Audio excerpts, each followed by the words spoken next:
আসসালামু আলাইকুম ওয়া রাহমাতুল্লাহি ওয়া বারাকাতুহু। সাল্লাল্লাহু আলা নবিয়িল উম্মি ওয়া আলিহি ওয়া সাল্লাল্লাহু আলাইহি ওয়া সাল্লাম সালাতা ওয়া সালামান আলাইকা ইয়া রাসূলুল্লাহ। সম্মানিত ইমানদার মুমিন মুসলমান ভাই ও বোনেরা, দেশ এবং প্রবাস যে যেখান থেকে আমার ভিডিওটি দেখছেন, আপনাদেরকে জানাই আন্তরিক মোবারকবাদ। আপনারা দেখছেন তদবির দুনিয়া চ্যানেল, সাথে আছি আমি মোহাম্মদ রজব আলী। আজ আপনাদেরকে জানাবো অন্তর আয়নায় গোপন রহস্য দেখার আমল সম্পর্কে।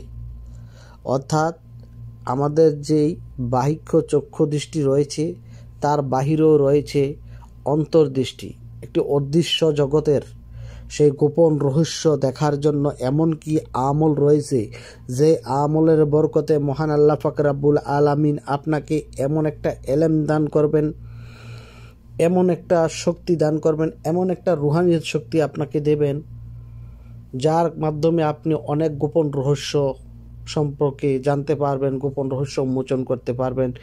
সেই অন্তর আয়না কিভাবে খোলা যায়, সেই অন্তরের আয়না দিয়ে আপনি কিভাবে অদৃশ্য জগৎকে অবলোকন করবেন, সে সম্পর্কে আজ জানাবো। তবে তার আগে ছোট একটি অনুরোধ করব, আপনি যদি আজ প্রথম আমার চ্যানেলটি দেখে থাকেন তাহলে চ্যানেলটিকে সাবস্ক্রাইব করে দিন, পাশে থাকা বেল আইকনটি বাজিয়ে দিন এবং অল সিলেক্ট করে দিন। আর যারা ইতিপূর্বে আমার চ্যানেলটি সাবস্ক্রাইব করেছেন, আপনাদেরকে অসংখ্য ধন্যবাদ। তো চলুন আমরা আসল আলোচনা বা মূল আলোচনায় আমরা ফিরে যাই। আমাদের আজকের আলোচনার বিষয়টি ইতিমধ্যে আপনারা অবগত হয়ে গিয়েছেন, যে আমরা কিভাবে অন্তর আয়নায় গোপন রহস্য দেখতে পাব।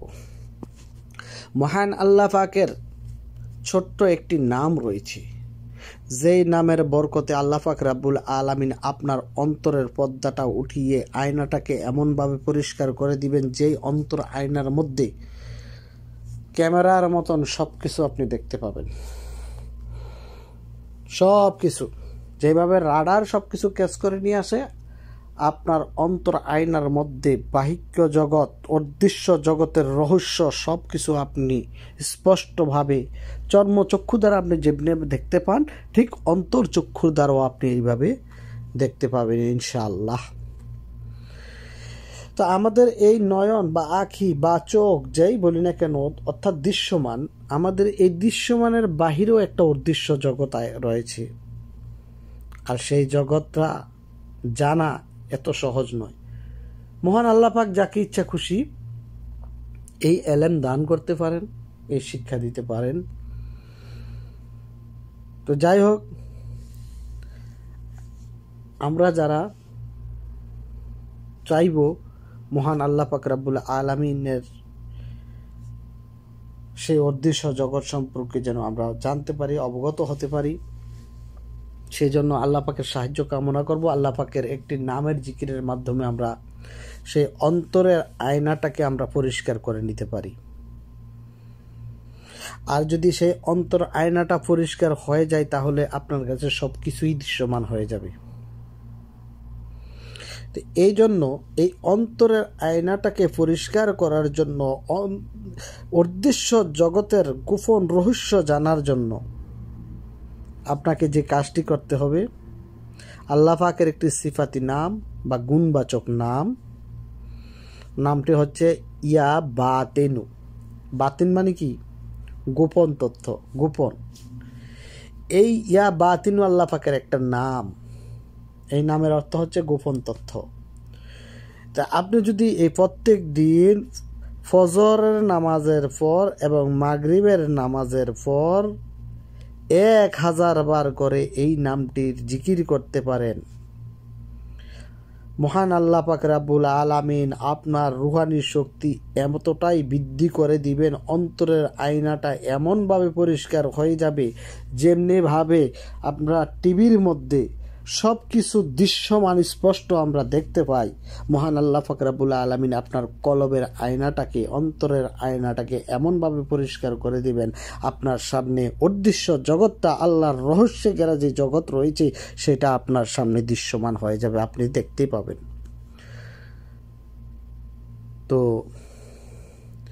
এই আমলটা যদি আমরা করতে পারি, ইয়া বাতেনু ইয়া বাতেনু ইয়া বাতিনু, ইয়া বাতিনু, এইভাবে যদি আমরা জিকিরটা প্রতিনিয়ত সকাল সন্ধ্যা অর্থাৎ ফজরের পরে মাগরিবের পরে 1000 বার করে যদি এই নামের জিকির করতে পারি, মহান আল্লাহ পাক রব্বুল আলামিন আপনার অন্তরের সেই কলবটাকে পরিষ্কার করে আয়না করে আল্লাহ পাকের গোপন রহস্য দেখার জন্য উন্মুক্ত করে দিবেন ইনশাআল্লাহ ইনশাআল্লাহ। আর এখন আপনারা স্ক্রিনে এই ইয়া বাতিনু নামের একটি নকশা দেখতে পাচ্ছেন। এটি হচ্ছে ইয়া বাতিনু, আল্লাহ পাকের যে নাম গুণবাচক, এই নামের একটি আবজাদি নকশা। এই নকশাটি যদি কেহ জাফরান কালি দ্বারা লিখি ডান হাতে ধারণ করে সকল কাজে সাফল্যতা অর্জন করা যাবে, যে কোনো কাজে সফলতা আসবে। এই নকশাটি আপনারা যদি একটু খেয়াল করে দেখেন, উপরে আছে 786, তারপরে আছে ডান থেকে বাম দিকে যদি আমরা যাই, প্রথম উপরের ঘরে আছে 30, 21, 2, 5, দ্বিতীয় লাইনে ডান থেকে বাম দিকে বা 2, তারপর আছে 11, তোয়া 9, তারপর আছে নুন 5, তৃতীয় লাইনে আছে 8, 7, তারপরে আছে 5, 2, 7, 2, 3, সর্বশেষ লাইনের মধ্যে আছে 3, 2, 5, 1, 0, 2, 4। আপনারা যদি এই নকশাটা যেভাবে দেখতে পাচ্ছেন ঠিক এইভাবে আপনারা জাফরান কালি দ্বারা যদি কেহ লিখে সঙ্গে ধারণ করে, তাহলে তার যে কোনো কাজে সফলতা অর্জন করতে পারবে। এছাড়া এই নকশার আরেকটা বিশেষ গুণ হলো, এই নকশা ব্যবহারের ফলে গোপন যে মুয়াক্কেল অদৃশ্য, আমরা কিন্তু মুয়াক্কেল দেখতে পাই না, অদৃশ্যভাবে এই মুয়াক্কেলরা আল্লাহ তাআলা পক্ষ থেকে তারা আপনাকে অলৌকিকভাবে সাহায্য করবে। তাহলে আমরা এই ইয়া বাতিনু নাম দ্বারা আমরা কি করতে পারি? প্রথমত আমরা যদি এই জিকির করতে পারি, আল্লাহকে আমরা এই ইয়া বাতিনু নাম ধরে ডাকতে পারি, মহান আল্লাহ পাক রব্বুল আলামিন আমাদের অন্তরের কলব পরিষ্কার করে দিয়ে অদৃশ্য জগতের গোপন রহস্য জানার জন্য কি করবেন? সুযোগ দিবেন বা সুযোগ সৃষ্টি করে দিবেন, বা আমরা দেখতে পাবো বা আমরা জানতে পারবো। আর দ্বিতীয়ত হলো যে এই নামের আবজাদি নকশাটি জাফরান কালি দ্বারা লিখে সঙ্গে ধারণ করলে যে কোনো কাজে সফলতা আসবে, এবং গোপনীয় মুয়াক্কেলগণ আল্লাহ পাকের পক্ষ থেকে তারা এসে আপনাকে সাহায্য করবে অলৌকিকভাবে, আপনি কল্পনাও করতে পারবেন না। তো সম্মানিত ইমানদার মুমিন মুসলমান ভাই বোনেরা, আমরা চেষ্টা করব ইনশাআল্লাহ আমরা ইয়া বাতিনু নামের জিকির করে আমাদের অন্তরকে পরিষ্কার করার জন্য। আর যদি আমরা এই নকশাটি বা এই তাবিজটি লিখে ধারণ করি, তাহলে আমাদেরকে মহান আল্লাহ পাক রব্বুল আলামিনের পক্ষ থেকে একজন মুয়াক্কেল এসে অলৌকিকভাবে সাহায্য করে যাবেন, এবং যে কোনো কাজে সফলতা আসবে ইনশাআল্লাহ। তো সম্মানিত ইমানদার মুমিন মুসলমান ভাই বোনেরা, এই ছিল আজকের মতন। পরবর্তী সময় অন্য কোনো বিষয় নিয়ে আসবো। সে পর্যন্ত ভালো থাকুন, সুস্থ থাকুন। আসসালামু আলাইকুম ওয়া রাহমাতুল্লাহি ওয়া বারাকাতুহু।